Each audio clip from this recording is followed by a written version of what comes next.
Listen, I think the Dodgers are going to win the World Series like everyone else. I know that sounds like a pretty weird way to start a video called Why the Dodgers Won't Three-Peat, but hear me out. The Dodgers are still the team I'd probably pick if you made me choose one today.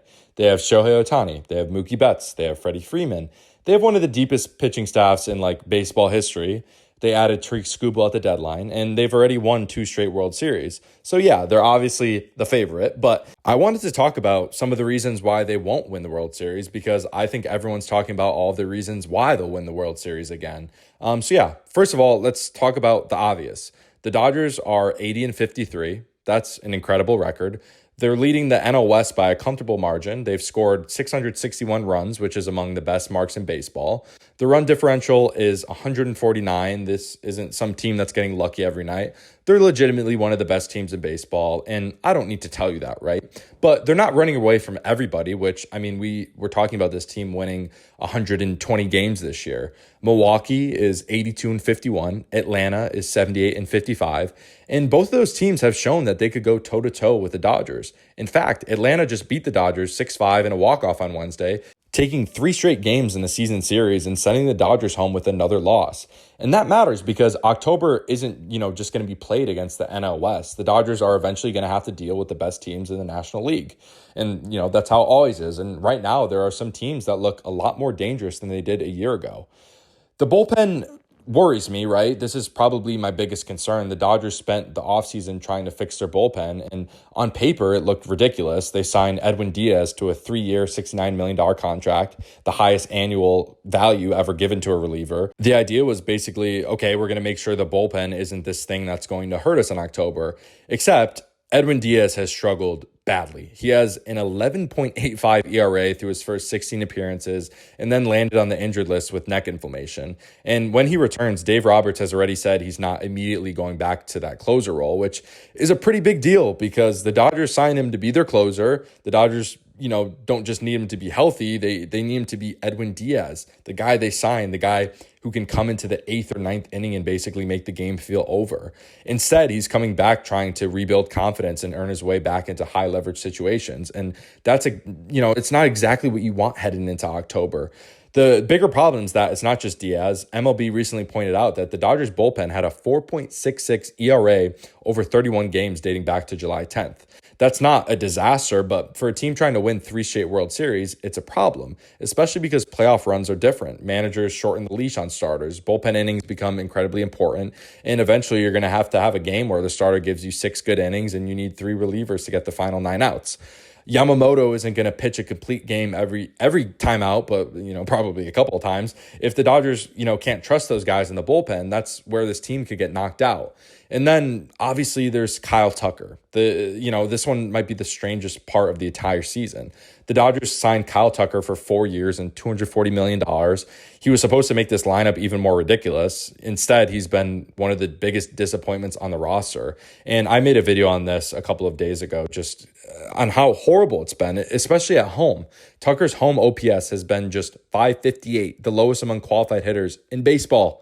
And this guy signed one of the biggest contracts of the offseason. And he's also struggled defensively. At one point, during a recent homestand, he went 0 for 19, got booed by the Dodger Stadium crowd, and even dropped a fly ball at the wall.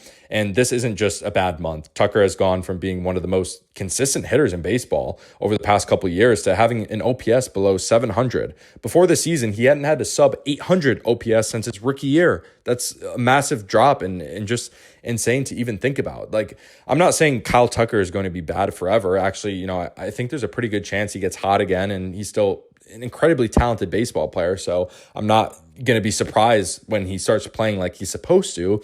And, there are signs that he could hit. He's been significantly better on the road, but that's exactly the problem. The Dodgers don't need him to just be okay and get out of a horrible season-long slump. They paid him to be one of the pieces that makes this lineup impossible to deal with. And right now, he's not doing that. MLB has also noted that the Dodgers offense has become incredibly boom or bust despite ranking among the league leaders in run scores. Andy Page's recent hand fracture makes that even more concerning. This one is huge, this injury. Andy Page was having a breakout season. First-time All-Star, 21 home runs, 80 RBIs, 272 batting average, and he has just become a legitimate middle-of-the-order contributor. And then he got hit by a pitch and fractured his left hand. He's expected to miss roughly 4 to 5 weeks, although the Dodgers hope he could return before the end of the regular season.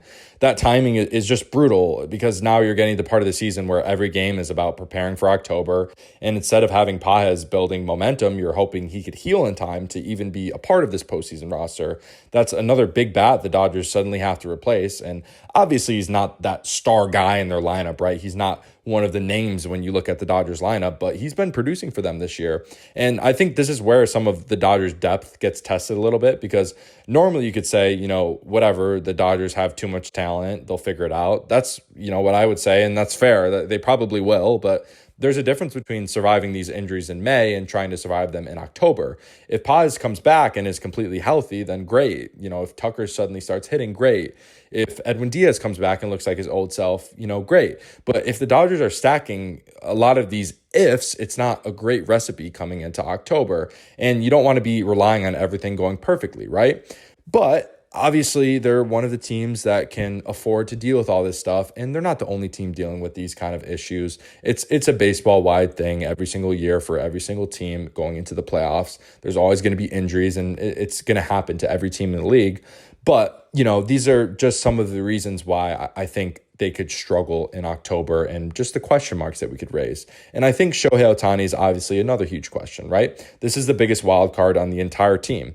Obviously, Ohtani has been incredible as a hitter. That's not even a debate. But the Dodgers are also hoping to get him back as a pitcher. His current target is early September, and he's been progressing through his throwing program. A bullpen session was scheduled for August 28th, with a potential start around September 1st being discussed. And if Ohtani actually returns to the mound and looks like himself, especially the version of himself this year, the Dodgers just get terrifying. There's really no other way to put it.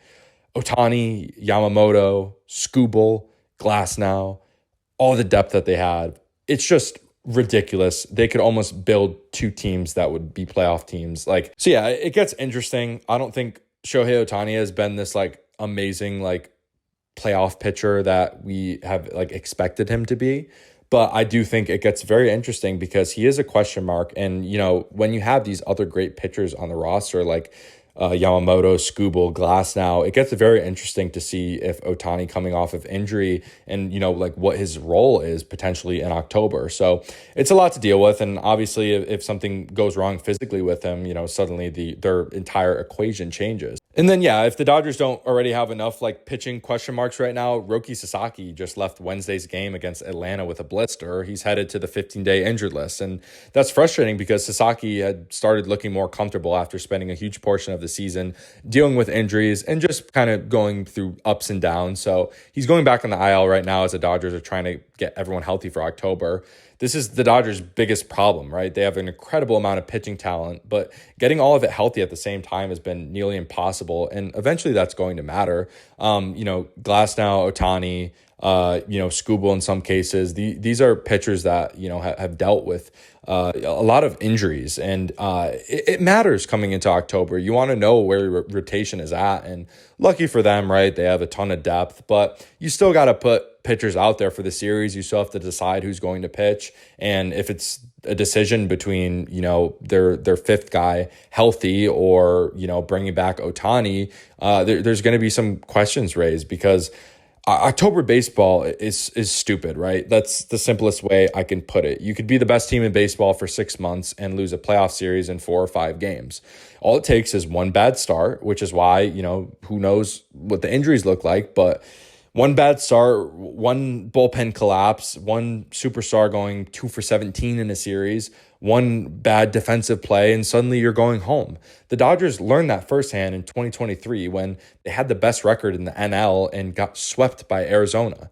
They obviously responded by winning the World Series in 2024 and 2025, but that doesn't make them immune to it happening again. Before the Dodgers won these 2 World Series, and even the ones before 2020, they are a team that has been upset a ton in October. And honestly, that's just because they're always up there in the standings and they're always a higher seed. So yeah, 3 World Series since 2020 and going for their 4th. They've obviously proven they've been the best organization through them. So that's obviously not a question at all. But yeah, I mean, it doesn't mean they're not immune to it happening again, right? If anything, I think it just reminds us of how quickly October can turn. We've seen plenty of great teams go out early in the postseason and going for a three-peat, no matter, if the Dodgers are the best versions of themselves right now, going for a three-peat is hard. Like, there are very few teams that have done it. I think it's just the Yankees and the A's. Correct me if I'm wrong in the comments, but there are teams in the National League that can absolutely make an upset possible, right?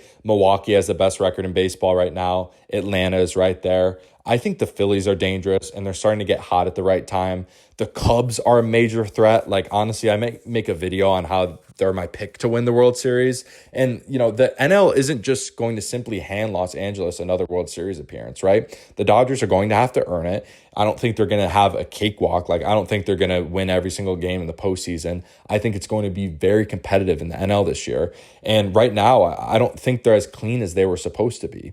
And the craziest part, I still think that they should be the favorites to win. And I don't see how you could ever contest that, right? If you ask me who's the most talented team in baseball, it's the Dodgers. If you ask me who has the highest ceiling, it's the Dodgers. If you ask me who would I pick in a 7-game series if everyone was healthy, I'm taking the Dodgers most times. And that's really just the exact reason why I wanted to make this video, because everyone's talking about how big of a favorite the Dodgers are, how this is going to be a dynasty three-peat, how they're going to shut down baseball for the next season. So I wanted to make this video and just give everything I have on why they're not going to do that and why another team might win the World Series, which I'll probably make another video on for someone besides the Dodgers. But yeah, let me know what you guys are going to think. As I mentioned a bunch of times, don't hate me because I'm saying bad things about the Dodgers. I'm just giving all of the scenarios where they wouldn't win the World Series, and if they don't win the World Series, why that would be the case. So I hope you enjoyed. Let me know if there's anything I missed, or let me know what you guys think in the comments. Are the Dodgers going to three-peat? Why or why not? And if you made it this far in the video, make sure to subscribe. If you're a Dodgers fan or any other baseball fan, do not be worried by my Yankees post name. I post on all MLB content, and I promise I'm as unbiased as I can be. But yeah, that's about it. I'll see you guys in the next one. Peace.